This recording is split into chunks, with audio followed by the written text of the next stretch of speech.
అలాంటోడు మళ్ళీ తిరిగి వస్తున్నాడు అంటే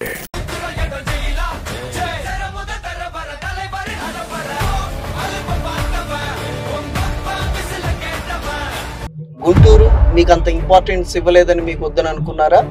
నర్సరావుపేట నేను పుట్టిన గడ్డ, నేను ఇక్కడే అభివృద్ధి చూపిస్తానని చెప్పి మీరు అనుకున్నారా? లేకపోతే పార్టీ గుంటూరు కావాలని ఒక బలిపశువుని చేయాలన్న ఆలోచనతో గుంటూరు పంపించిందన్న ఆలోచనతో మీరు వెనక్కి తగ్గారా? ఎందుకు గుంటూరు నుంచి ఇక్కడికి రావాల్సి వచ్చిందంటే అప్పుడు 19 ముందు వైసీపీ నుంచి మీకు ఎదురయ్యే సవాల్ ఏంటి? మీ మీద చేసే ఎదురుదాడిని ఏ రకంగా తిప్పి కొడుతున్నారు? నా మీద ఎవరు ఎదురుదాడి చేయట్లేదా? ఎక్కడ రావట్లేదా? మీరే చెప్పాలి ఎక్కడ వచ్చింది? రాంబాబు గారు మాట్లాడారు 2 సార్లు. ఏం మాట్లాడారు? జగన్మోహన్ రెడ్డి గారితో అంత ప్రయాణం చేశారు కదా, ఆయన వ్యక్తిత్వం ఎట్లా అనిపించింది? మీకు ఇచ్చే సూచనలు కానీ సలహాలు కానీ మీరు స్వీకరించగలిగారా? పెద్ద సూచనలు సలహాలు అంటూ పెద్ద ఏమి లాస్ట్ 3-4 years లో పెద్ద ఇచ్చింది. మొన్నటి వరకు వైఎస్ఆర్ కాంగ్రెస్ పార్టీలో జగన్మోహన్ రెడ్డి గారి కింద పనిచేశారు. సో ఈరోజు చంద్రబాబు గారి దగ్గర పనిచేయాలి. సో వీళ్ళిద్దరికి డిఫరెన్స్ అంటే ఏం చెప్తారు మరి? ఇంకొక 2-3 years ఇక్కడ ట్రావెల్ చేసిన తర్వాత సెకండ్ టైం మళ్ళీ మిమ్మల్ని ఎన్నుకోవాలనంటే నేను ఇవి ప్రాజెక్టులు చేసి చూపించాను, ఇన్ని అభివృద్ధి కార్యక్రమాలు చేసి చూపించాను అని చెప్పడానికి మీ దగ్గర ఉన్న దానికి సంబంధించిన లిస్ట్ ఏంటి? పర్మిషన్స్ తెచ్చుకోగలిగాం, మెడికల్ కాలేజ్ ఒకటి కేంద్ర ప్రభుత్వ సహకారంతో తెచ్చుకోగలిగాం. మీరు అనిల్ కుమార్ యాదవ్ గారు వైఎస్ఆర్ కాంగ్రెస్ పార్టీలో ఉన్నప్పుడు మంచి ఫ్రెండ్స్, ఈరోజు ఇద్దరు తలపడుతున్నారు. కొంచెం ఫీల్ అవ్వట్లా? ఇద్దరు ఫీల్ అవుతున్నట్టున్నారు. లైఫ్ స్నేహానికి చాచిన హస్తం ప్రాణానికి ప్రాణం ఇస్తుందో తీస్తుందో. మీరు ఒక మాట అనలేరు, ఆయన మిమ్మల్ని మాట అనలేరు. మంచిదే కదా, ఎవరి పని వాళ్ళు చేసుకుంటే. పార్లమెంట్ లో చాలా సార్లు ఆ విషయాన్ని లేవనెత్తారు. గవర్నమెంట్ కూడా కేంద్ర ప్రభుత్వం కూడా చెప్పింది ఆ విషయం మీద. కానీ మళ్ళీ అది ఎలక్షన్స్ అనగానే లైమ్ లైట్ లోకి వస్తుంది. ఏంటని అంటారు? అటు కాంగ్రెస్ పార్టీ కూడా మేము ఇస్తామని అంటోంది, తెలుగుదేశం పార్టీ కూడా అదే రకమైన స్టాండ్ తో తీసుకొస్తోంది. అప్పుడు ఇవ్వలేని తెలుగుదేశం పార్టీ ఈ రోజు ఇస్తానంటే ఎందుకు నమ్మాలి? మన స్టేట్ గురించి మన పీపుల్ గురించి మనం మాట్లాడాలి. మాట్లాడుకుని ఎలా ఉంటాం?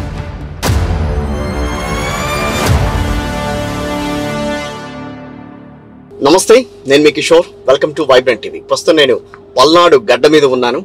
సో పల్నాడు గడ్డ అనగానే తెలుస్తుంది ఎన్ని నియోజకవర్గాలు ఉన్నాయి, దీంట్లో ఎక్కడ టీడీపీ తన కంచుకోటగా ఉన్న టీడీపీ ఏ నియోజకవర్గాల్లో ప్రస్తుతం పాగా వేయాలని కోరుకుంటోంది, అదేవిధంగా వైఎస్ఆర్ కాంగ్రెస్ పార్టీ ఇప్పటి వరకు ఉన్న ఏ నియోజకవర్గాల్లో మళ్ళీ తన సత్తా చాటాలన్న ప్రయత్నం చేస్తోందని అందరికీ తెలిసిన విషయమే. సో ప్రస్తుతం పల్నాడు గడ్డలో ఎవరైతే అందరికీ సుపరిచితులు ఉన్నారో నర్సరావుపేట ఎంపీ లావు శ్రీకృష్ణదేవరాయల గారితో ప్రస్తుతం నేను ప్రయాణం చేస్తున్నాను. ఆ నియోజకవర్గం అంతా చూసాం.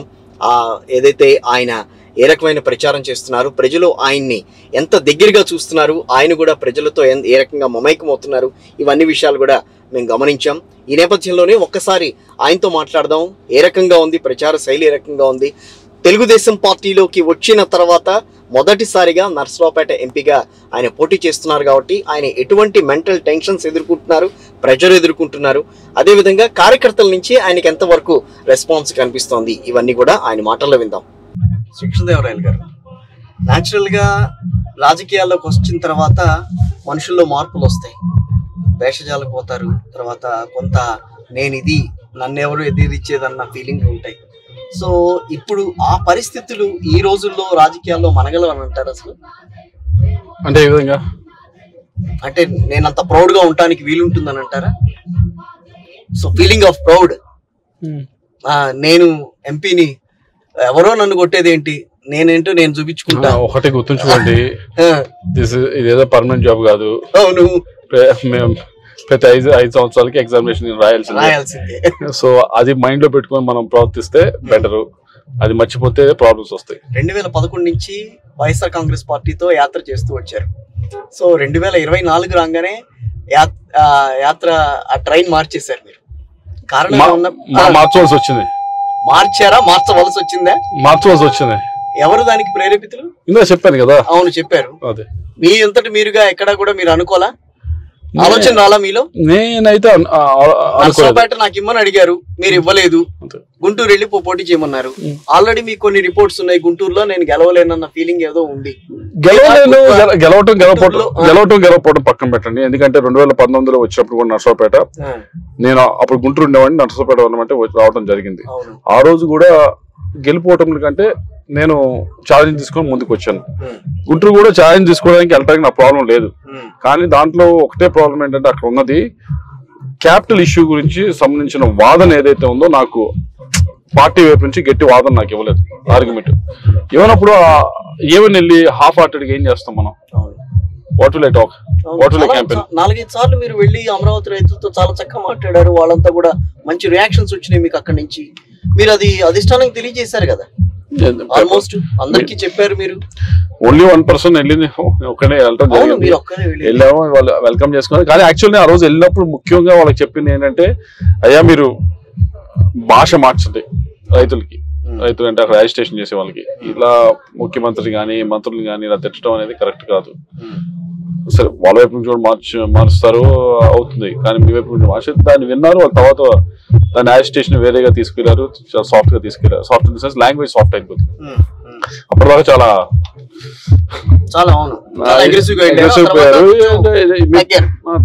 తగ్గటం అని కాదు, అంటే లాంగ్వేజ్ మారింది. నెగోషియేట్ చేయాలి గవర్నమెంట్స్ తో, అంతేగాని ఇలా కాదని చెప్పి. బట్ గవర్నమెంట్ వైపు నుంచి కూడా వచ్చి చేస్తుంటే కనుక బాగుండేది negotiation. But somehow it didn't happen. So yeah, నాకు రిలేషన్, ఎందుకంటే 4.5 years ఐ వర్క్డ్ అక్కడ. నేను ఇన్ఛార్జ్ గా పనిచేశాను. సో ఇక్కడ నుంచి ఆ మూల వరకు మీరే కదా మొత్తం అంతా. అసలు ఎంపీగా అయిన తర్వాత, ఎంపీగా కాకముందే ఐ థింక్ మీరు విశాఖ వరకు మీకే మొత్తం అంతా కూడా బాధ్యతలు అప్పచెప్పారు. లేదు, విశాఖ వరకుగా కొంతవరకు కాదు. నేను గుంటూరు పార్లమెంట్ కి ఇన్ఛార్జ్ గా ఉండేవాడు. సరే, గుంటూరు పార్లమెంట్ కి ఇన్ఛార్జ్ గా ఉండేవాడు. బట్ ఇంకా ఎక్కడ ఎవరు పార్లమెంట్ ఇన్ఛార్జ్ కి పెద్ద ఎవరు కనిపించేవారు కాదు ఆల్ ద వే టు వరకు. ఈ గుంటూరులో ఒక్కడే నేను ఉండేవాడిని, కొద్దిగా యాక్టివ్ గా ఉండేవాడిని. ఇన్ఛార్జ్ గా అంటే నామకే వస్తే ఉండేవారు. బట్ నాకు ఇన్స్టిట్యూషన్స్ మాకు అన్ని ఉన్నాయి కాబట్టి గుంటూరులో ఎప్పుడు అవైలబిలిటీగా ఉండేవాడిని, తిరుగుతూ ఉండేవాడిని. సార్ నేను ఇందాక ఒక క్వశ్చన్ అడిగా, మీరు దానికి కొంచెం మధ్యలో ఆపేశారు. గుంటూరు మీకు అంత ఇంపార్టెన్స్ ఇవ్వలేదని మీకు వద్దని అనుకున్నారా?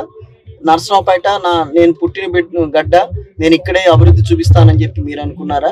లేకపోతే పార్టీ గుంటూరు కావాలని ఒక బలిపశువుని చేయాలన్న ఆలోచనతో గుంటూరు పంపించిందన్న ఆలోచనతో మీరు వెనక్కి తగ్గారా? నేను పుట్టింది గుంటూరులో, గుంటూరు టౌన్ లో. So not Narasaraopet. అవును, బట్ గుంటూరు జిల్లాలో పుట్టింది. అండ్ గుంటూరులోనే వర్క్ అంతా కూడా ఇన్స్టిట్యూషన్స్ అన్ని కూడా చేయడం జరిగింది.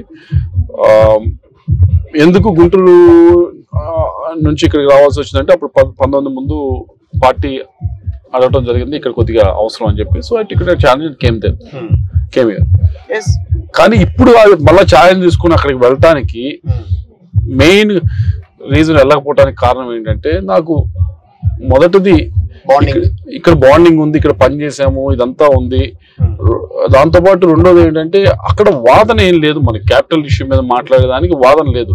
మరి అటువంటిప్పుడు పెమ్మసాని గారు ఎట్లా గెటాన్ అవుతున్నారు? అక్కడ టీడీపీలో ఉన్నాడు కాబట్టే కదా. వైసీపీలో చేస్తే గెటాన్ అవ్వడం కష్టం. అది ఓకే, ఆ ప్రాబ్లం ఒకటైతే మీరు ఫేస్ చేయాలన్న ఆలోచనతో వెనక్కి తగ్గారని అనుకోవచ్చా? లేకపోతే ఇంకా వైసీపీలో కొన్ని ప్రాబ్లమ్స్ మిమ్మల్ని కొంచెం ఇబ్బంది పెట్టినాయి, మీరు అన్నట్టుగా ఒక మాట అన్నారు ఇందాక, అది కూడా ఇబ్బంది పెట్టిందని అన్నారు. ఇంకా ఇన్డెప్త్ గా వెళ్తే కొన్ని విషయాలు అయితే బయటకు వచ్చినాయి. ఏంటంటే ఐపాక్ వాళ్ళు కానీ లేకపోతే ఇంకొకళ్ళు కానీ, ఈయన అక్కడ గెలిచే పరిస్థితి లేదు కాబట్టి ఈయన గుంటూరు పంపించడం మంచిది అని చెప్పి వాళ్ళు సజెస్ట్ చేస్తే, వాళ్ళ మాటల నేపథ్యంలోనే మిమ్మల్ని ఇక్కడ పెట్టారని అని అంటారు. అదేమో వాటర్లో నిజం ఉందా? నిజం లేదు. గెలవపోవటం అనేది ప్రజలు చాలా ఎలక్షన్ లో చాలా డిస్టెన్స్ వెళ్ళాలి అదంతా. కానీ నర్సరావుపేటకి ఆ రోజుకి బెస్ట్ చాయిస్ నేనే అని 5 ఎమ్మెల్యేలు చెప్పారు. కానీ బీసీ అభ్యర్థి నుంచోబెట్టాలన్న ఆలోచన ఎందుకు వచ్చింది అక్కడ? పార్టీ బయటికి చెప్పేది 5 ఏళ్ళు చేసావు కదా, కొంచెం గుంటూరులో కూడా అభివృద్ధి చేయని మాట అన్నారు. పార్టీ బయటికి చెప్పింది ఏమిటంటే, బీసీ అభ్యర్థుల నుంచి 2 ఆర్గ్యుమెంట్స్ ఉన్నాయి అక్కడ. బయటికి చెప్తా ఉంది బీసీ అభ్యర్థుల నుంచి పెడదామని చెప్పి, ఇంటర్నల్ గా చెప్తా ఉంది, క్యాడర్ చెప్తా ఉంది, అందరు చెప్తా ఉంది మేము కృష్ణాకే సీట్ ఇద్దాం అనుకున్నాము, కృష్ణాకి సీట్ ఇద్దాం అనుకున్నాము, ప్రెస్ మీట్ పెడితే సరిపోయేది, కృష్ణాకి సీట్ ఇచ్చాము అని చెప్తాను. సో ఈ ఆర్గ్యుమెంట్లు ఏదో ఒకటి నాకు చెప్తే దేనికి ఆన్సర్ చేయాలి, నేను దానికి ఆన్సర్ చేస్తాను. మళ్ళీ వాళ్ళు నాకు అట్లా వేశారు అంతే కదా. ఓకే, నేను ఇప్పుడు దీనికి ఆన్సర్ చేశాను అనుకోండి, దాన్ని అది ఎత్తుతారు, మేము ఇస్తాం అనుకున్నాం సీటు, ఆయన ప్రెస్ మీట్ పెట్టకుండా వెళ్ళిపోయాడు అంటారు. దానికి ఆన్సర్ చేసాం అనుకోండి. ప్రెస్ మీట్ కి అంత ప్రాధాన్యత ఏంటి అక్కడ? ప్రెస్ మీట్ కి ఏంటంటే ఇప్పుడు ముఖ్యమంత్రి గారితో మీట్ అయిపోయిన తర్వాత బయటకు వచ్చిన తర్వాత నేను మాట్లాడారు ఏంటి అనేది విషయం బయటికి చెప్పాలా? కంపల్సరీ నాది. నేను మాట్లాడాను, ఎవరు వచ్చి ప్రెస్ లో అడిగారు ఏమి ఎలా అయింది అంటే నేను చెప్పాను అనమాట. ఏమనంటే ఆయన చెప్పాల్సిన ఆర్గ్యుమెంట్ ఆయన చెప్పారు, ఆయన చెప్పాల్సిన రీజన్స్ ఆయన చెప్పారు. నాకు ఆ రీజన్స్ నాకు అంత ఆమోదయోగ్యంగా లేవు, అందుకు అని నేను చెప్పడం జరిగింది. సో దాన్ని ఖండించమని పెట్టమన్నారు ప్రెస్ మీట్. ఆ ప్రెస్ లో మాట్లాడేది ఖండించని చెప్పి. అలాగే నేను రాకపోవడానికి కారణం, నేను గుంటూరు కన్సల్ట్ చేయడానికి కారణం క్యాపిటల్ ఇష్యూ అనేది ఒకటి ఉంది, దానికి వాదన సరిగ్గా లేదు, అందుకే కన్సల్ట్ చేయట్లేదు అని చెప్పడం జరిగింది. అది ప్రెస్ లో పెద్దగా వచ్చింది. దాని తర్వాత దాన్ని ఖండిస్తూ ఒక చేయమన్నారు, ఒక ప్రెస్ మీట్ చేయమని నేను చేయను అన్నా. ఎందుకంటే నేను అర్థం చెప్పలేదు, నేను లోపల ఏదైతే మాట్లాడామో, ఏ డిస్కషన్ ఏదైతే అయిందో దాని గురించి నేను మాట్లాడింది. దాన్ని అబద్ధం చెప్తేనే ఖండించాలి, లేకపోతే ఇంకోటి చేస్తేనే ఖండించాలి, నేను చెప్పలేదు కాబట్టి నేను ఖండించాను అని చెప్పాను. సో అందుకని అక్కడ సో నర్సాపేటలో సెకండ్ టైం పోటీ చేస్తున్నారు కాబట్టి సో విన్ అయ్యే ఛాన్సెస్ మీకు తెలుసు, ఛాన్సెస్ ఎంతవరకు ఉన్నాయి, నేను విన్ అవ్వబోతున్నాను అన్న మాట అయితే మీరు చెప్పేయగలరు. కానీ మీకున్న హర్డిల్స్ ని మీరు ఎట్లా ఓవర్కమ్ చేయగలుగుతున్నారు? ఇప్పుడు ఎవ్రీడే ఏదో హర్డిల్స్ ఉంటాయండి, పాలిటిక్స్ అన్నా లైఫ్ అన్నా ఏదో ఒకటి ఉంటాయి. టీడీపీలోకి వచ్చిన తర్వాత టీడీపీ ఎమ్మెల్యేలు మీకు సపోర్ట్ చేయాలి, ఈ 7 నియోజకవర్గాలు చేస్తున్నారా? వైసీపీ నుంచి మీకు ఎదురయ్యే సవాల్ ఏంటి?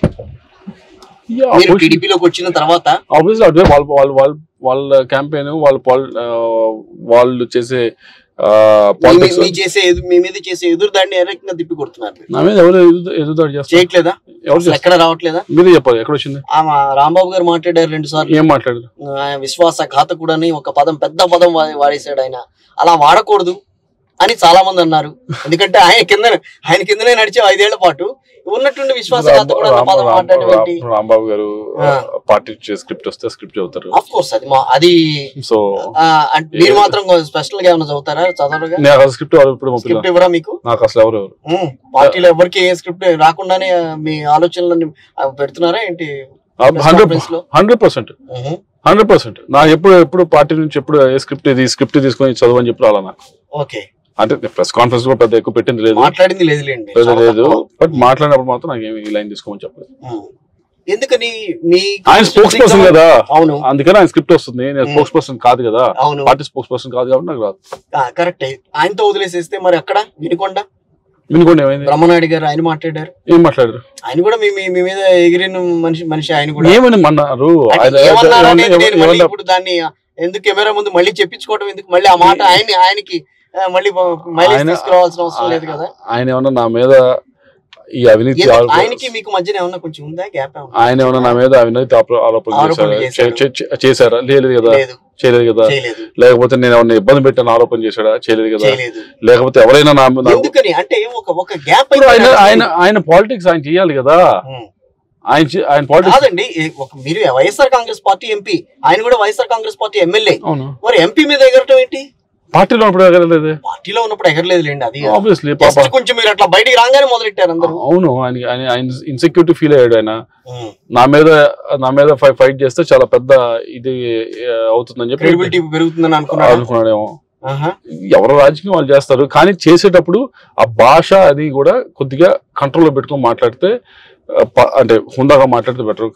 మీడియా ముందుకు వచ్చి బూతులు మాట్లాడారు అనుకోండి, మరి అసలు వల్గర్ భాష మాట్లాడారు అనుకోండి, మనమేమో అనవసరం పరిచయం చూసుకుంటారు. అవును, జగన్మోహన్ రెడ్డి గారితో అంత ప్రయాణం చేశారు కదా, ఆయన వ్యక్తిత్వం ఎట్లా అనిపించింది మీకు? అంటే ఏ విధంగా, ఏ విషయంలో? అంటే మీతో ఉన్న ఇంటిమన్సీ కానీ, లేకపోతే మీకు ఇచ్చే సూచనలు కానీ, సలహాలు కానీ మీరు స్వీకరించగలిగారా? పెద్ద సూచనలు సలహాలు అంటూ పెద్ద ఏమి లాస్ట్ 3-4 years లో పెద్ద నాకు ఇచ్చింది లేదు, ఏమీ లేదు. ఆయన ప్రయాణం చేసుకుంటూ వెళ్ళారు, మన పని మనం చేసుకుంటూ వెళ్ళాం. కాన్స్టిట్యున్సీ ఎక్కడ కూడా ఆయనతో మాట సందర్భాలు కలవలేదా? ఇక్కడ కలుస్తాం, ప్రోగ్రామ్స్ ఉన్నప్పుడు కలుస్తాం కానీ బట్ సూచనలు సలహాలు ఇచ్చేది ఏముంటాయి? అంటే మీకు ఇప్పుడు ఈ రోజున టీడీపీలో ఉన్నారు, మొన్నటి వరకు వైఎస్ఆర్ కాంగ్రెస్ పార్టీలో జగన్మోహన్ రెడ్డి గారి కింద పనిచేశారు. సో ఈ రోజు చంద్రబాబు గారి దగ్గర పనిచేయాలి. సో వీళ్ళిద్దరికి డిఫరెన్స్ అంటే ఏం చెప్తారు మరి? డిఫరెన్స్ అంటే 40 ఏళ్ల రాజకీయ జీవితం, వాళ్ళ ఆ ఎక్స్పీరియన్స్ ఉన్న వ్యక్తితో ఇప్పుడు ప్రస్తుతం మీ నడక సాగించాలి.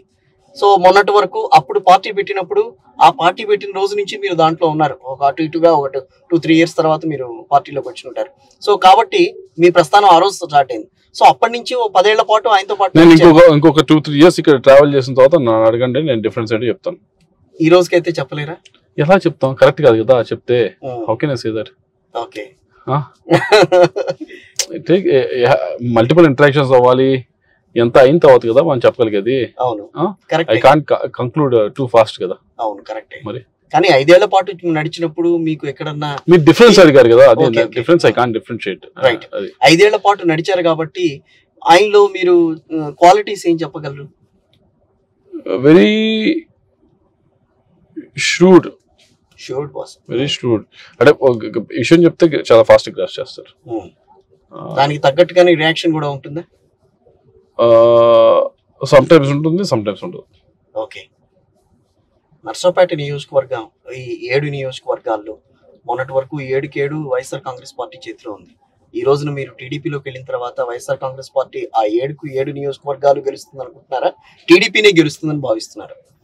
టీడీపీ గెలుస్తుందని భావిస్తాం. ఎట్లా?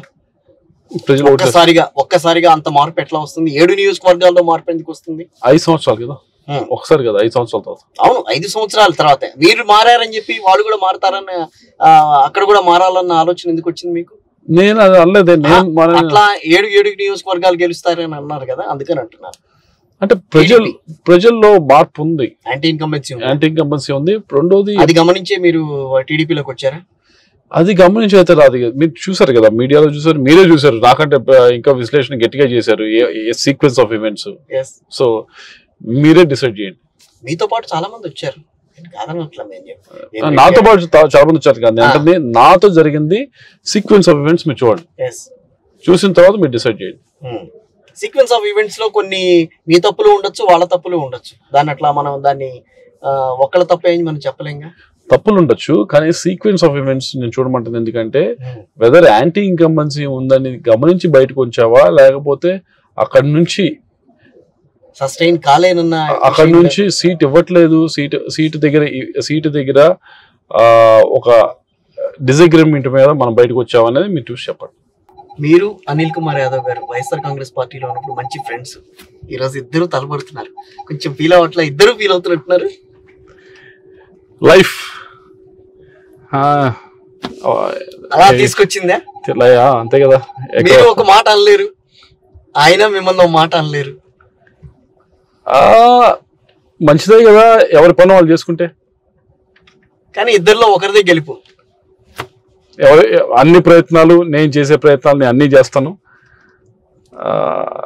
కానీ అండి, ఒక్క మాట అడుగుతాను, ఇంత జనంలో తిరుగుతున్నారు, ఇంత వాళ్ళతో మమైకం అవుతున్నారు, మిమ్మల్ని వదులుకోలేని నర్సరావుపేట ప్రజలు, నర్సరావుపేటనే కాదు ఈ నియోజకవర్గ ప్రజల్ని వదిలి నేను ఇంకా ఎట్టి పరిస్థితిలో కూడా బయటికి వెళ్ళలేను అని ఏనాడన్నా వీళ్ళ ముందు గట్టిగా చెప్పారు? నేను అంత డ్రామాటిక్ గా మాట్లాడనండి. మాట్లాడలేను. ఎందుకని? కానీ మీకు ఉన్న బాండింగ్ అయితే ఉందా లేదా? ఉంది, అది అంత డ్రామాటిక్ గా మాట్లాడాల్సిన అవసరం లేదా. ఐ థింక్ పీపుల్ కి ఆల్రెడీ రీచ్ అయిపోయింది. ఇంటరాక్ట్ అయిన వాళ్ళకి అర్థం అవుతుంది కదా. మనం రోజు ఇంట్లో మాట్లాడేటప్పుడు రోజు తల్లిదండ్రులతో నిన్ను విపరీతంగా చెప్పలేరు కదా, అంతే ఇది కూడా. కానీ ఎక్కడో మీకైతే బాండింగ్ వాళ్ళతో ఏర్పడింది కదా. ఇంత చిన్న వయసులోనే ఇంత బాండింగ్ ఏర్పడిందంటే అంటే మీకు పుట్టిన గడ్డ మీద ప్రేమను అనుకోవాలా, లేకపోతే 5 years మనం టైం స్పెండ్ చేసాం కదా. మిగతా వాళ్ళ ఎంపీ లాగా ఏదో గెలిచిన తర్వాత హైదరాబాద్ లోనో ఢిల్లీలో కూర్చొని జనానికి కనిపించకుండా గుంటూరు అంటే యాక్సెసిబుల్ కదా, సేమ్ డిస్ట్రిక్ట్ కదా. డిస్ట్రిక్ట్ లో ఉంటాం అనేది అసలు ఎంతమంది ఎంపీలు ఉంటారు లేకుండానే అంతా హైదరాబాద్ ఢిల్లీలో గడిపిన వాళ్ళు ఉన్నారు. అవును, వాళ్ళకంటే నేను చాలా బెటర్ కదా అని అంటారు. అభివృద్ధి విషయంలో కూడా అదే రకంగా ఈ ప్రాంతానికి తీసుకుంటూ వచ్చారు. కానీ ఇంకా చేయాల్సిన అభివృద్ధి చాలా ఉంది. అవునంటారా? ఏ రకమైన అభివృద్ధి తీసుకొస్తారు రాబోయే 5 ఏళ్లలో? మీరు ఎంపీగా గెలవబోతున్నారు కాబట్టి, గెలుస్తానన్న నమ్మకంతో ఉన్నారు కాబట్టి. ముఖ్యంగా ఇక్కడ తీసుకురావాల్సిన అభివృద్ధి అదే సాగునీరు, త్రాగునీరు తీసుకురావాలి ఎక్కువగా ఇక్కడ ఈ ప్రాంతంలో. దాదాపుగా 3.5 లక్షల ఎకరాల ఆయకట్టు ఉన్న ప్రాంతం ఇది నాకు తెలిసినంత వరకు. రైట్ కెనాల్ ఏదైతే ఉందో, సాగర్ రైట్ కెనాల్, అది పూర్తిగా స్థిరీకరణ చేయాల్సిన అవసరం ఉంది.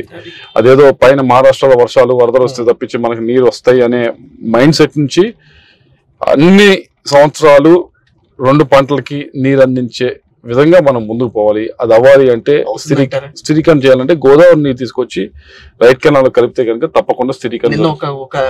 ఒక మీటింగ్ లో, గుంటూరు మీటింగ్ అనుకుంటా, కృష్ణా నదీ జలాల్ని గోదావరి జలాల్ని అనుసంధానం చేస్తానంటే జరగలేదు, ఆ పని జరగనీయకుండా చేశారు అని చెప్పి టీడీపీ అధినేత చంద్రబాబు నాయుడు గారు మాట్లాడారు. అవును, అది అవ్వలేదు ఆ ప్రాజెక్ట్.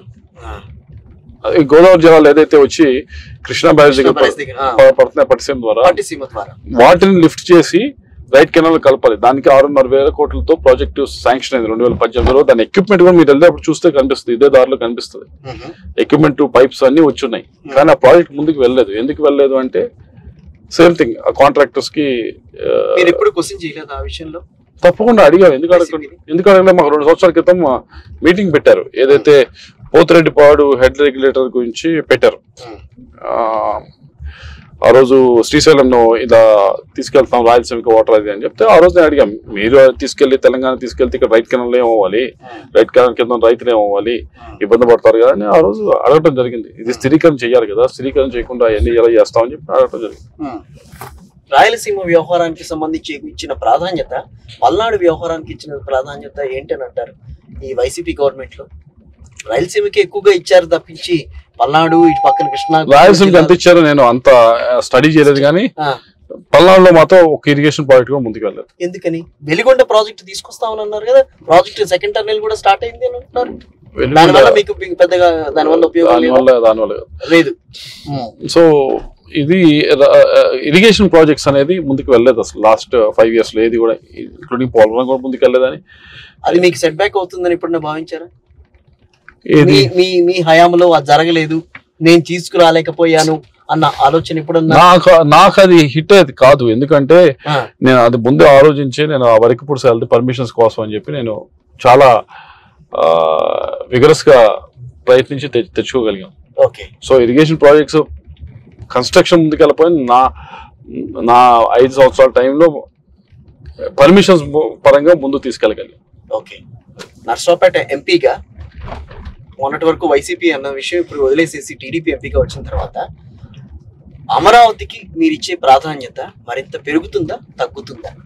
అమరావతిని మళ్ళీ రాజధానిగా చేసే అవకాశం మీ ద్వారా ఏమన్నా ప్రయత్నం జరుగుతుందా? నేను 2019 ముందు వీళ్ళందరూ మాట్లాడాను, అప్పుడు మాట్లాడింది, ఇప్పుడు మాట్లాడింది, మధ్యలో మాట్లాడింది అంతా కూడా సేమ్ స్టాండ్. అది రాజధాని ఇవన్నీ కంటే కూడా ముఖ్యమైనది రైతులు.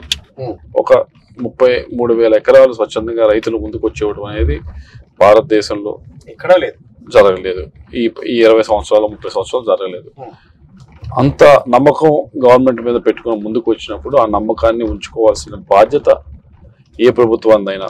ఎందుకంటే ప్రభుత్వం అనేది కంటిన్యూస్ ప్రాసెస్, అది మధ్యలో ఇది ఉండేది కాదు. సో ఒక ప్రభుత్వానికి ఒక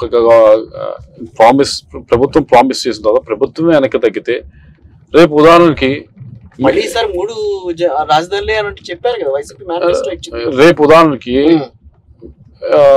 ఎవరైనా అంటే ఇప్పుడు మాట్లాడలేదు కానీ ఎవరైనా రేపు పార్లమెంట్ లో అన్నారు అనుకోండి, ఏమి సార్ మాకు ఏపీ రీఆర్గనైజేషన్ యాక్ట్ ఇన్ని ప్రామిసులు చేశారు, మీరు వెనక్కి తగ్గారు, చేయలేదు కదా, స్పెషల్ స్టేటస్ ఇవన్నీ కూడా చేయలేదు కదా అన్నాం అనుకోండి.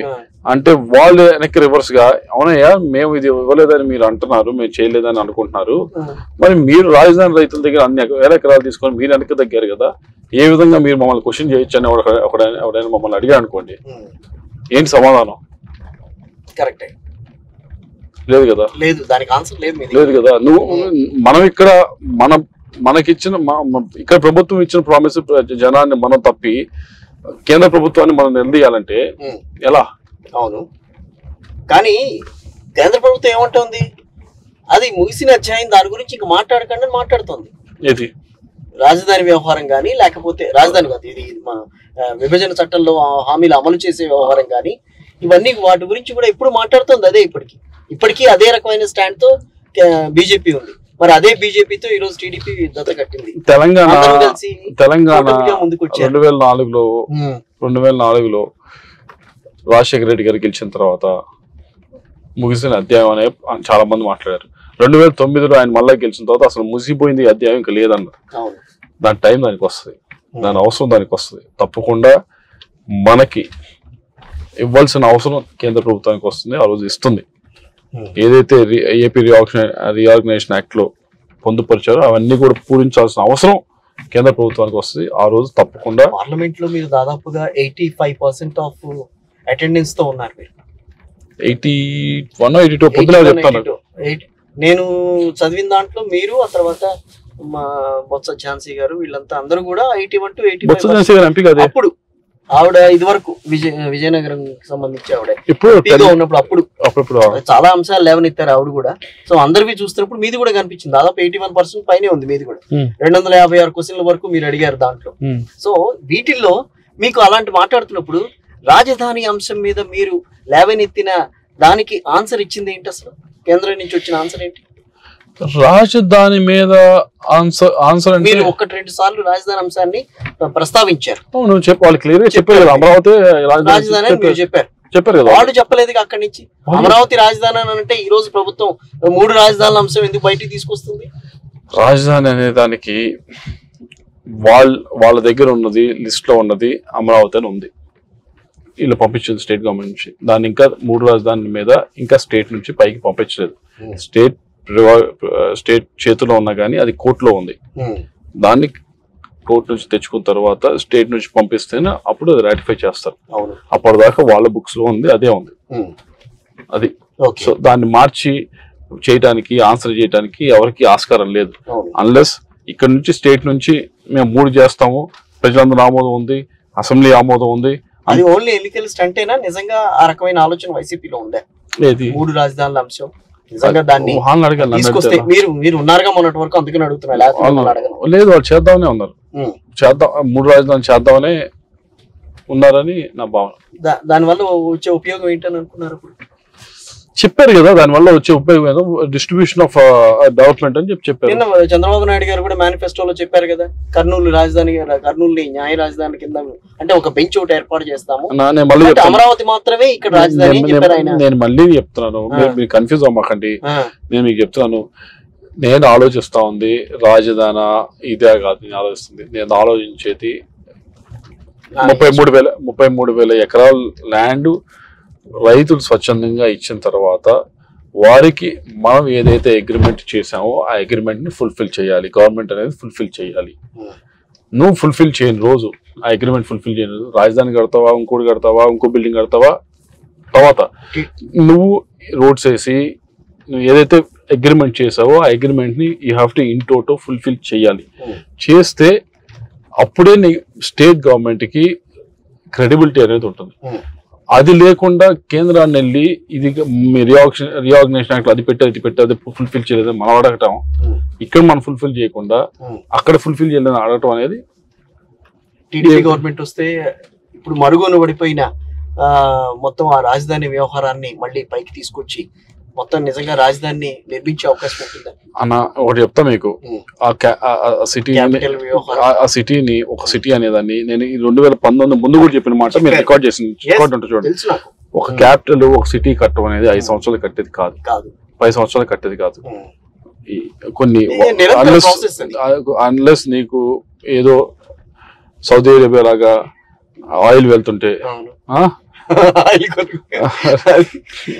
సో అది సౌదీ అరేబియా కూడా చూసుంటారు మీరు. లైన్ ప్రాజెక్ట్ ఏం చేశారు ఫస్ట్ 150 మైళ్ళు అన్నారు సిటీ, దాన్ని 1.5 తగ్గించారు.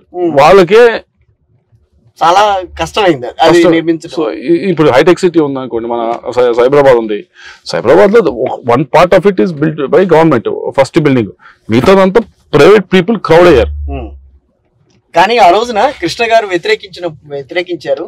ఏది రాజధాని విషయంలో జరగట్లేదన్న విషయం మీద ఆయన వ్యతిరేకించారు. కానీ ఈ రోజు రాజధాని నిర్మాణం జరుగుతుందని మాత్రం గట్టిగా చెప్పలేకపోతున్నారు. 2 అంశాలు కూడా మీ దగ్గర నుంచి వస్తున్నాయి. ఆ రోజున 2019లో మీరు గెలిచిన తర్వాత ఏదైతే రాజధాని విషయానికి సంబంధించి మాట్లాడుతూ రాజధాని నిర్మించడం అనేది ఒక రోజులో 2 రోజుల్లో అయ్యే పని కాదు, ఒక గవర్నమెంట్ చేసే పని కాదు, 5 ఏళ్లలో జరిగే పని కాదు, 5 ఏళ్లలో జరిగే పని కాదు. రేపు టీడీపీ గవర్నమెంట్ వస్తే అది 5 ఏళ్లలో అవుతుందని మీరు గట్టిగా చెప్పగలరా? మరి చెప్పలేరు, అది కూడా చెప్పలేరు. అలాంటప్పుడు రాజధాని విషయాన్ని ఎందుకు అసలు అంత లైమ్ లైట్ లోకి తీసుకురావాలన్న ప్రయత్నం చేయడం అనేది ఇక్కడ క్వశ్చన్. నేను రాజధాని తీసుకురావట్లేదు, అదే మీరు కన్ఫ్యూజ్ అవుతా ఉన్నారు. నేను కన్ఫ్యూజ్ అవుతాను.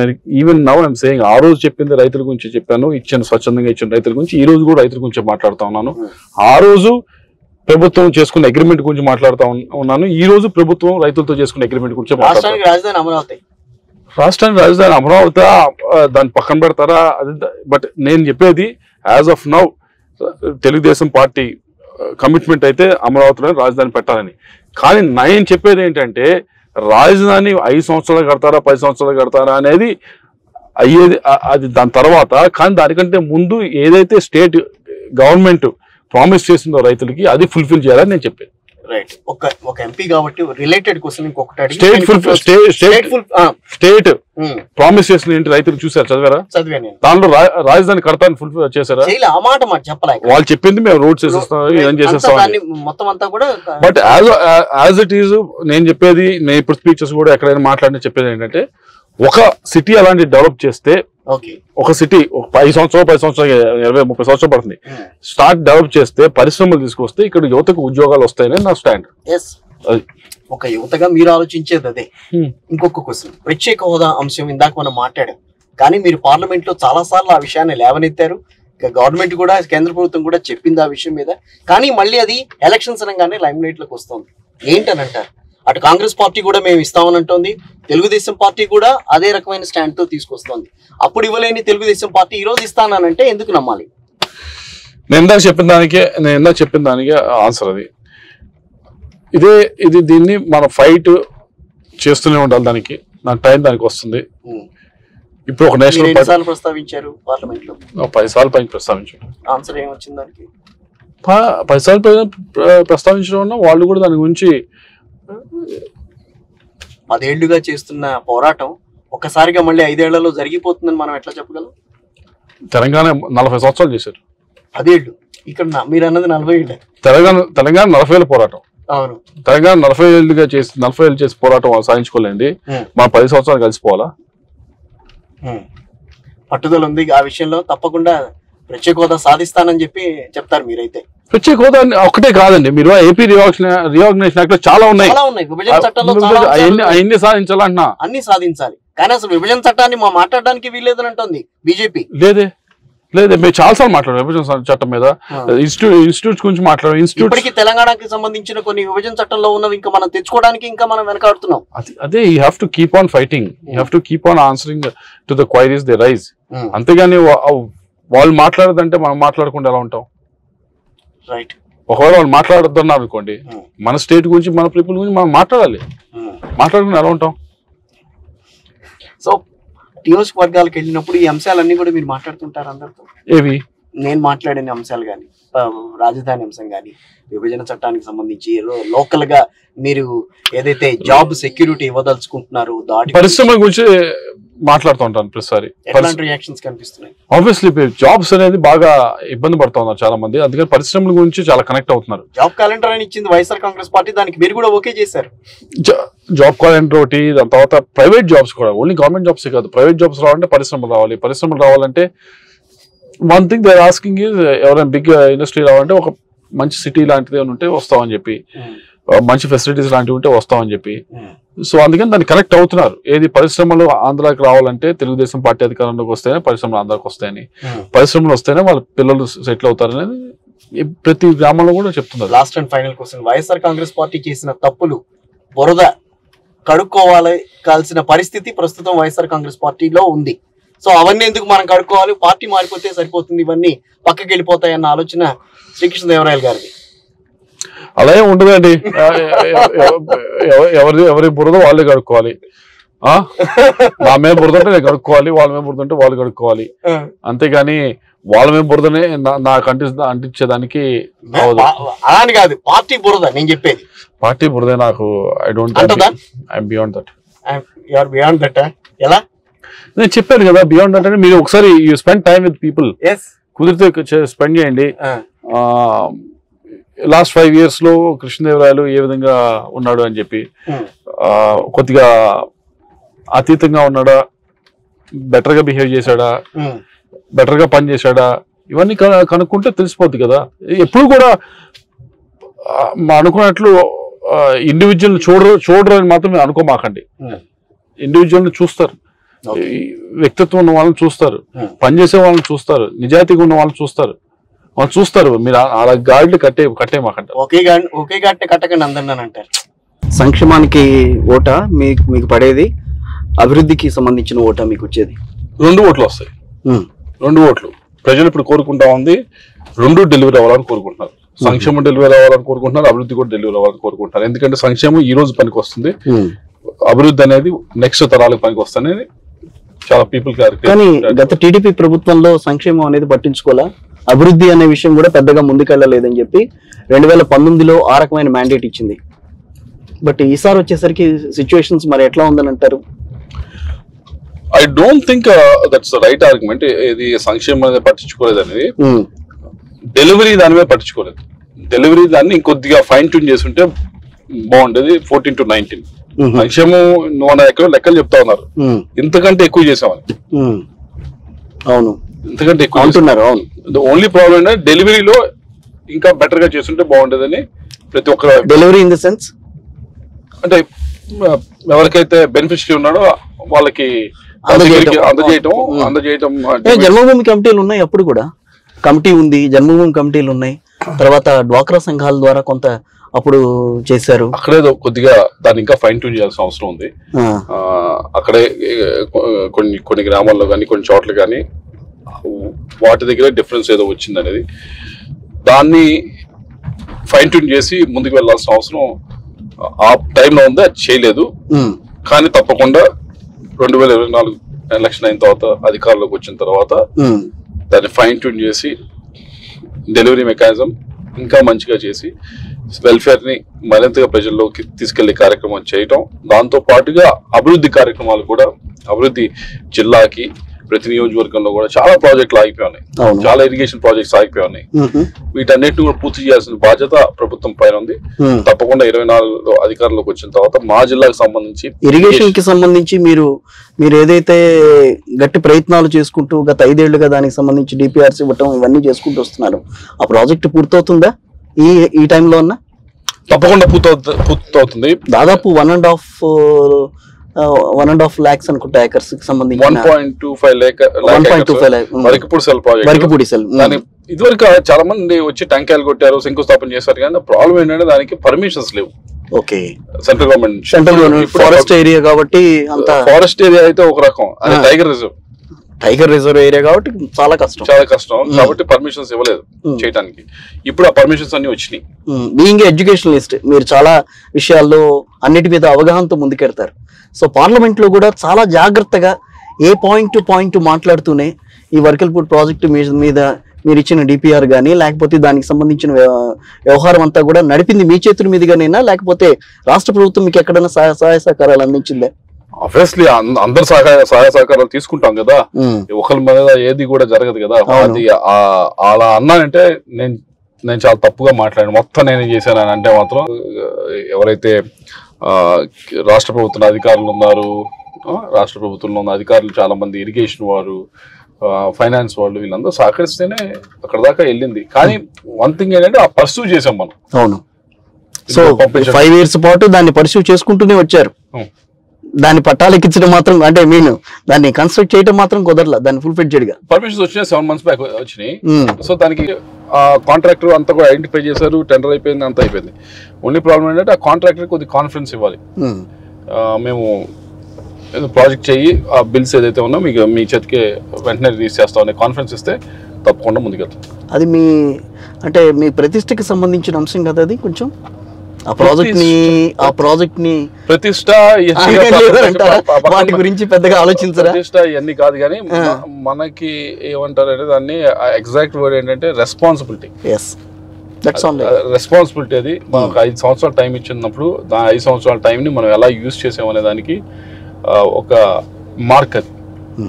బాగా ఉపయోగించాం లేదా, పూర్తి చేసామా లేదా అనే దానికి మనం మార్కులు వేసుకుంటే మనకి సంతృప్తి ఇస్తుందా లేదా అనే దానికి 5 years టర్మ్ అనే దానికి అదొకటి మార్క్. సో 5 years పాటు దాని ప్రాసెస్లో ఏం చేశారు అసలు? 5 years పాట అది పర్మిషన్స్ రావడం అనేది చాలా కష్టమైన పని అండి. ఫర్ ఎగ్జాంపుల్ స్టేట్ నుంచి చాలా ప్రాజెక్ట్స్ ఆ పర్మిషన్స్ కోసం పంపించారు. నాకు తెలిసి ఇది ఒక్కదానికే వచ్చి అనుకుంటా, correct me if I'm wrong. ఎవరికి కూడా టైగర్ రిజర్వ్ కానీ పర్మిషన్. సో మీకు ప్రభుత్వం నుంచి అప్పుడు వైసీపీ ప్రభుత్వం నుంచి సపోర్ట్ ఎట్లా వచ్చింది? ఉందా అప్పుడు వాళ్ళు ఈ ప్రాజెక్ట్కి సంబంధించి కొంత అమౌంట్ ఇక్కడి నుంచి కూడా రావాలి కదా, ప్రభుత్వం నుంచి కూడా లేదా? చిన్న అమౌంట్ 13-14 crores చాలా చిన్న అమౌంట్.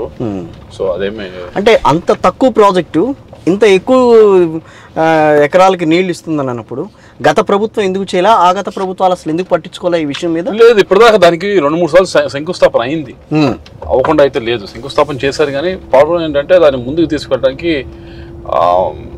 ఎక్కడ ఆగిపోయిందంటే పర్మిషన్స్ లేకపోవటం వల్ల ఏ ప్రభుత్వం కూడా ముందుకు తీసుకెళ్ళిపోయింది. ఆ పర్మిషన్స్ లేకుండా ముందుకు వెళ్ళడం అనేది కష్టం కదా. సో మీరు అంటే మీకు చదువుకున్నారు, సో విదేశాలు చదువుకొచ్చారు కాబట్టి మీకు కొంచెం ఈజీ అయిందా ఆ విషయంలో కొంత దాన్ని స్ట్రీమ్లైన్ చేయడానికి, దాని ప్రాసెస్లోకి తీసుకురావడానికి? విదేశాలు దాని వల్ల కాదు కానీ మాది యూనివర్సిటీలో మేము ఇన్స్టిట్యూట్స్ నడుపుతాం కదా, ఇన్స్టిట్యూట్స్ కోసం మేము చాలా ప్రాజెక్ట్స్ ఢిల్లీ పంపిస్తాము శాంక్షన్కి వాటికి. సో తెలుసు ఢిల్లీ ఎలా ఆఫీసర్స్ ఎలా పనిచేస్తాయి, ఎంత పర్సూ చేయాలి, వాళ్ళ క్వైరీస్ ఎంత ఫాస్ట్ గా మనం వాళ్ళు వచ్చి మళ్ళీ ఇక్కడికి వచ్చి వాళ్ళు రిపోర్ట్ ఇవ్వాలి మళ్ళీ చూసంత. అవును, అవన్నీ కూడా ఆ ఫాలోఅప్ చేసుకోవడం అనేది మనకి ఎక్స్పీరియన్స్ ఉంది. సో ఆ ఎక్స్పీరియన్స్ అక్కడ బాగానే ఉంది. ఓకే, సో మీరు సెకండ్ టైం మళ్ళీ మిమ్మల్ని ఎన్నుకోవాలనంటే నేను ఇవి ప్రాజెక్టులు చేసి చూపించాను, ఇన్ని అభివృద్ధి కార్యక్రమాలు చేసి చూపించాను అని చెప్పడానికి మీ దగ్గర ఉన్న దానికి సంబంధించిన లిస్ట్ ఏంటి? ఇప్పుడు చాలేదు, పర్మిషన్స్ తెచ్చుకోగలిగాం, మెడికల్ కాలేజ్ ఒకటి కేంద్ర ప్రభుత్వ సహకారంతో తెచ్చుకోగలిగాం. 17 మెడికల్ కాలేజీలకి ఇచ్చారు, అందులో ఇక్కడ కూడా ఒకటి ఇచ్చారు. 17లో 3కే ఇచ్చింది కేంద్ర ప్రభుత్వం. 3కే ఇచ్చిందా? 3 ఇచ్చారు రాష్ట్రానికి. ఓకే, మిగతా 14కి కేంద్ర ప్రభుత్వ సహకారం ఏం లేదు. లేదా? అదే అందరికి కనిపిస్తున్నారు, లేదు. ఓకే, ఆ 3లో ఒకటి ఇక్కడ ఉంది. ఓకే, అది తీసుకురాగలిగారు. ఇంకొకటి నేషనల్ హైవేస్ 3000 కోట్లు. నేను వస్తుంటే ఒక హైవే ఒకటి అక్కడ తగులుతుంటే ఒకటి పైన మాత్రం దాని కింద నుంచి వస్తాం, ఇక్కడ చిలకలూరుపేట నుంచి వస్తున్నప్పుడు. ఇంకా ఆ హైవే కూడా శాంక్షన్ అయింది, అది కూడా టెండర్స్ అయిపోయింది, శాంక్షన్ అయిపోయింది. జరిగింది అది కూడా. ఓడరేవ్ రోడ్ అని, ఓడరేవ్ రోడ్ చీరాల టు మొత్తం నర్సాపేట నకరికల్ దాకా వస్తుంది. ఔటర్ రింగ్ రోడ్ లాంటిది. ఔటర్ రింగ్ రోడ్ అట్లా రింగ్ రోడ్లు కాకపోయినా మొత్తం కొంత ప్రాంతాలన్నిటి సిటీలోకి రాకుండా, సిటీలో టచ్ చేయకుండా వెళ్తుంది కొంత. బేసిక్ గా connecting Narsapeta Hyderabad to Chirala port connectivity. So అదొకటి. సో అలా హైవేస్ చాలా తీసుకొచ్చాం మనం 3000 కోట్లతో. కేంద్రీయ విద్యాలయాలు తీసుకొచ్చాం. మామూలుగా ఏదో 5 సంవత్సరాలు ఒకటి వస్తే గగనం. పల్నాడులో కేంద్రీయ విద్యాలయం తీసుకొచ్చింది మీరే అనుకుంటా? లేదు, ఒకటే ఉండేది చిలకలూరుపేట ఒకటి ఉండేది. దాని తర్వాత చిలకలూరుపేట మనం వచ్చిన తర్వాత అంటే ముందే శాంక్షన్ అయింది కానీ దాని ల్యాండ్ మనం క్లియర్ చేయించాం. మరో 2 ఒకటేమో నర్సాపేట తీసుకొచ్చాం ఈ లాస్ట్ ఇయర్ లో, ఇంకోటి మాచర్లో తీసుకొచ్చాం. సో 4 ఇప్పుడు కేంద్రీయ మాచర్లు అంటే పిన్నెల రామకృష్ణారెడ్డి గారి నియోజకవర్గం అది మరి ఆ టైంలో. అవును, మీరున్న దాంట్లోనే. ఓకే, సో ఈ 4 తీసుకురాగలిగాం. ఒక పార్లమెంట్ లో 4 కేంద్రీయ విద్యాలయాలు మన రాష్ట్రంలో ఏ పార్లమెంట్ లో ఉండవు కలిసి. సో ఇవి తెచ్చుకోగలిగాం.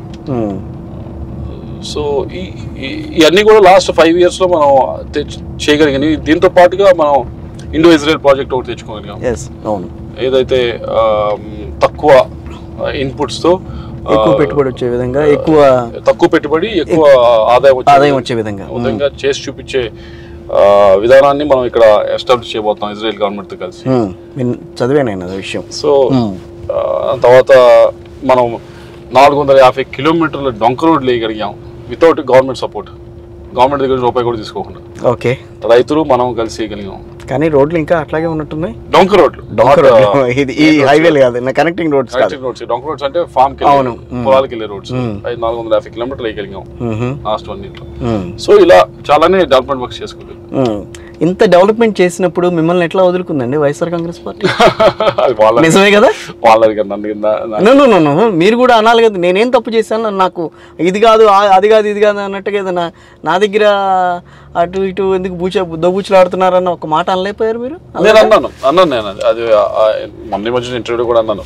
అంటే నాతో ఆ పని చేయకుండా ఉండవలసింది, అంటే ఏముందిలే అని అనుకోకుండా ఉండుంటే బాగుండేది. ఏముందిలే అంటే ఏముందిలే అందరిని అనుకుంటే మనం ఎవరు ఉంటారు కదా. వెళ్ళి కలిశారు కదా మీరు, నిర్మోహమాటంగా మాట్లాడతారు కొన్ని విషయాలు, నిర్మగర్భంగమైన వ్యాఖ్యలు కూడా చేస్తారు, నర్మగర్భమైన వ్యాఖ్యలు కూడా మీ నుంచి వస్తుంటాయి. మనిషి చాలా స్మూత్గా కనిపించినా కూడా పల్నాడు బిడ్డ ఏ రకంగా మాట్లాడతారనే విషయంలో మీ నుంచి చూసి నేర్చుకోవాల్సింది. చాలా జాగ్రత్తగా ఎదుటివాడికి దెబ్బ పడిందన్న మాట దెబ్బ పడిందన్న తర్వాత వింటే తెలుస్తుంది. నేను ఎప్పుడు కాదా ఎప్పుడు మండల స్థాయి నాయకులు, గ్రామ స్థాయి నాయకులతో ఎప్పుడు కూడా చాలా సాఫ్ట్ గా సౌమ్యంగా ఉంటాను. కింద వాళ్ళతో ఉంటారులేండి, బట్ పైన ఉండే నాయకులతో మాత్రం నేను చెప్పాల్సిన మొహమే చెప్పేసి వస్తాను. సో ఆ రోజు చెప్పేసి వచ్చారా? నేను చెప్పాను ఆ రోజు, అంటే చెప్పడం జరిగింది. ఏమనంటే నాకైతే మీరు ఆల్రెడీ ప్రెస్ లో కూడా మాట్లాడాను కదా, ఆయన చెప్పాల్సిన ఆర్గ్యుమెంట్ ఆయన చెప్పారు, ఆయన చెప్పాల్సిన రీజన్స్ ఆయన చెప్పారు, నేను చెప్పాల్సిన రీజన్స్ నేను చెప్పాను. తేడా ఎక్కడ కొట్టిందండి అసలు? అదే నాతో అది చేయకుండా ఉండాల్సింది. ఏముందిలే అని ఆట ఏదైతే ఆడారో అటు మారుద్దాం ఇటు మారుద్దాం ఇటు మారుద్దాం ఇటు మారుద్దాం అని చివరికి మళ్ళీ వచ్చారు. ఏమని కాదు అందరు ఎమ్మెల్యేలు వెళ్ళి అడిగి కానీ 5 ఎమ్మెల్యేలు కాదు కృష్ణ లేకపోతే ఇది అని చెప్పి అప్పుడు మళ్ళీ వెనక్కి వచ్చి ఇస్తామని చెప్పి వెనక్కి వచ్చారు. సో ఎందుకు అంత అంటే మనం ఏమన్నా వేరేగా ఇబ్బంది పెడితే, వేరేగా ఏమన్నా చేయకపోతే, వేరేగా కొద్దిగా పరిమాణం ఎక్కడ తగ్గిస్తే పార్టీకి అన్ని ఆడచ్చు. నేను అలా చేయనప్పుడు అది చేయకుండా ఉండాల్సిన నా ఉద్దేశం. ఈగో ప్రాబ్లం వచ్చింది ఎక్కడ? ఈగో ప్రాబ్లం అని కాదు, ఈగో కంటే కూడా ఒకళ్ళు మనని ఆప్షన్ గా పెట్టుకున్నారు అనుకోండి. మనం ఎంత చేసిన తర్వాత కూడా మనం ఆప్షన్ గా పెట్టుకుని, ఆప్షన్ అవ్వకూడదు. అదే ఆప్షన్ పెట్టుకున్నానంటే నేను కూడా వాళ్ళ ఆప్షన్ గా పెట్టుకుంటాను కదా. న్యాచురల్లీ అలాంటి ఆలోచనలు అయితే వచ్చేస్తాయి, వెంటనే వస్తాయి కదా, వస్తాయి. జీవనెత్తులు ఉన్న ప్రతి ఒక్కరికి వస్తాయి. So I have to be the number 1 choice. దానికి అన్ని చేయవలసిన అన్ని కూడా నేను చేశాను నెంబర్ 1 చాయిస్ గా ఉండడానికి. అటువంటిప్పుడు టీడీపీకి మీరు దగ్గర అయ్యారా? టీడీపీ వాళ్ళు మిమ్మల్ని దగ్గరికి తీసుకున్నారా? సామాజిక వర్గాల వారీగా మీరు దగ్గర అవుదాం అనుకున్నారా? వాళ్ళు పార్టీ పరంగా దగ్గర తీసుకున్నారు. ఈరోజు పొలిటికల్ పార్టీస్ అన్నిటికి కూడా మీకు తెలుసు కదా, చాలా ఫాస్ట్ గా నింబుల్ గా ఉంటున్నాయి. ఇది ఒకలా కాదు. అవును, ఈవెన్ థర్డ్ పార్టీ వాళ్ళు కూడా పనిచేస్తా ఉన్నారు. అవును, సహాయ సహకారాలు అందించడానికి లేకపోతే ఇంటెలిజెన్స్ ఇవ్వడానికి అంతా. సో ఆ దాంట్లో 2 విధాలుగా అంటే వాళ్ళు గమనించారు ఏదో డిస్టర్బెన్స్ ఉంది ఇక్కడ అని చెప్పి మన కృష్ణని మాట్లాడితే తీసుకోవచ్చు. కానీ బీయింగ్ ఏ జర్నలిస్ట్ నేను ఒక మాట అయితే చెప్తాను, మీతో ఉన్న ఇంటిమసీ ఏనాడు కూడా ఎవరిని ఒక మాట అనని మిమ్మల్ని ఈ రకంగా ఇబ్బంది పెట్టడం అనేది ఇంటెన్షనల్గా చేసిందని అనుకుంటున్నారా? లేకపోతే అది పార్టీలో ఉన్న అంతర్గతంగా కొంత మీ మీద పడని వ్యక్తులు మీ మీద ప్రయోగించిన పద ప్రయోగాలని అనుకోవాలా దాన్ని? వీటన్నిటికంటే కూడా ఇందాక అన్న వర్డ్ ఉంది కదా, ఏముందిలే ఏముందిలే ఏముందిలే. I think they taken it easy. Okay, taken it easy and you have been granted for that. taken it for granted. So అంటే ఆ సినిమా యాత్రలో ఉంటుంది కదా డైలాగ్, అవును, బానిసత్వానికి అవును, చాలా ఫైన్ లైన్ ఉందని చెప్పి. సో అంతే, అది కూడా నియోజకవర్గం వెళ్దాం ఒకసారి, వెళ్ళాలి కాబట్టి ఇప్పుడు మీరు కూడా ఒకసారి చూద్దాం. నేను కూడా చూస్తాను అసలు మీకు ప్రజల్లో ఏ రకమైన ఫాలోయింగ్ వస్తుంది, టీడీపీలోకి వచ్చిన తర్వాత ఏ రకమైన ఫాలోయింగ్ ఉంది, వైసీపీలో ఏ రకమైన ఫాలోయింగ్ ఉంది అనేది నేను చూసా కాబట్టి టీడీపీలో ఫాలోయింగ్ ఒకసారి మీతో వచ్చి చూడొచ్చా? నేను తప్పకుండా వచ్చి చూడండి. ఫాలోయింగ్ ఏమన్నీ వర్డ్స్ కాదు కానీ ఇట్స్ మోర్ ఆదరణ అనుకోవచ్చు, లేకపోతే వాళ్ళు అభిమానం అనుకోవచ్చు. సో యా, సామాజిక వర్గాల వారీగా ఉన్న అభిమానమా, లేకపోతే ప్రాంత అభిమానమా, లేకపోతే దాన్ని ఏ రకంగా మనం నిర్వచించవచ్చు అంటారు? బియాండ్ దట్ నాకు ఫస్ట్ లో చెప్పినట్టు ఒక ఎంపీగా ఇలా కూడా ఉండొచ్చు అనేది మనం చూపించాము. సో ఆ అభిమానం సార్ చాలా మంది వచ్చేది మీరు కొద్దిగా సామాజిక వర్గ పరంగా ఇందాక అన్నట్టు కదా, నాకు మిగతా ఎక్కువగా రెడ్డిస్లో చెప్పేది అవును, వాళ్ళ వైపు నుంచి వస్తుంది. వాళ్ళు చెప్తా ఉంది మిమ్మల్ని పోగొట్టుకోవటం, మిమ్మల్ని గెలిపించుకోవడం మా బాధ్యత అని చెప్పి వాళ్ళు చెప్తా ఉన్నారు. మరి అలాంటప్పుడు దీనిలో ఎక్కడ ఉంది అంతేగా క్యాస్ట్ ఫీలింగ్ అనేది లేదు కదా, ఎక్కడా లేదు. మరి ఊరికే మనం గిరిగీసుకొని మనం కూర్చోవడం తప్పించి. ఓకే, వాళ్ళు ఇప్పుడు ఉదాహరణకి మీకు చూస్తే ఎక్కువ మంది వైఎస్ఆర్ కాంగ్రెస్ పార్టీ నుంచి బయటకు వచ్చిన రెడ్డి లీడర్సే. అవును, అంతే కదా, ఆబ్వియస్లీ దీంట్లో ఎక్కడ ఉంది లేదు. మరి ఊరికే మా మీడియా వాళ్ళు అంటే అంటే అంటే అదే కరెక్టే, విశ్లేషకులు మాట్లాడినా మీడియా వాళ్ళు మాట్లాడినా మీ సామాజిక వర్గాన్ని వెనక చూసి వాళ్ళు చేసే వ్యాఖ్యలు అది, అంతేగాని అంతకు మించి ఏం కాదు. అంతేనా? ఇంకా అంతకు మించి వేరే చెప్పడానికి కూడా లేదు ఆ విషయం. లేదు, అంటే నేనేమన్నా ప్రూఫ్ లేకుండా చెప్తే ఓకే, ప్రూఫ్ మీ ముందే కనిపిస్తా ఉంది కదా. అవును, లాస్ట్ 5-6 months చూడండి, ఎంతమంది వచ్చి బయటకు వచ్చిన వాళ్ళని చూడండి, వచ్చారు కదా. నేను మొదట్లో మిమ్మల్ని ఒక్క మాట అడిగా, సంక్షేమానికి మీ ఓటు ఇస్తారా, అభివృద్ధికి మీ ఓటు ఇస్తారా అంటే రెండు కలిపి నడిపిస్తానన్నారు. అది కొంచెం ఇబ్బందికరమైన పరిస్థితి ఏమో, ఎందుకంటే ఇప్పటివరకు ప్రభుత్వాలు ఏదో ఒకటే నమ్ముకున్నాయి.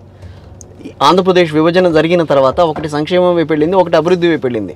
అభివృద్ధి వైపు వెళ్ళిన వాళ్ళు 5 ఏళ్ళు ఉన్నారు, సంక్షేమం వైపు నడిచిన వాళ్ళు ఈ 5 ఏళ్ళు నడిపారు. కానీ రేపు రాబోయే రోజుల్లో రెండింటినీ ఒకే ఘాటిని తీసుకెళ్లే ప్రభుత్వం కావాలని తెలుగు ప్రజలు కోరుకుంటున్నారని చెప్పి అని అంటున్నారు. సో అది ఇవ్వగలదా కూటమి?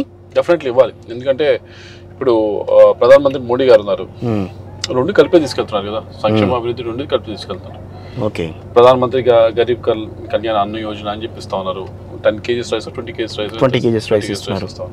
సో అది కరోనా టైంలో స్టార్ట్ చేశారు. At the same time development activities కూడా చేస్తా ముందుకెళ్తా ఉన్నారు. సో సెంట్రల్ గవర్నమెంట్ చేయగలిగింది, స్టేట్ గవర్నమెంట్ ఎందుకు చేయలేదు?